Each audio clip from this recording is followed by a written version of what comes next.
बंद आँखों से भी अक्सर देखते रहना उसे, चांदनी में बैठ के बस सोचते रहना उसे।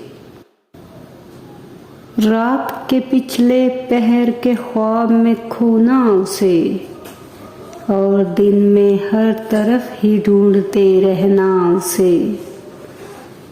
याद करना उसको अपनी जिस्त के हर मोड़ पर, और इससे पेशतर कुछ भूलते रहना उसे।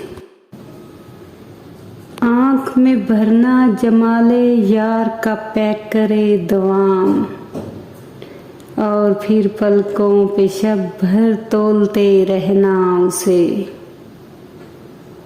वो अभी बदला नहीं ये जानने के वास्ते, वो अभी बदला नहीं ये जानने के वास्ते। अपने बारे में भी अक्सर पूछते रहना उसे।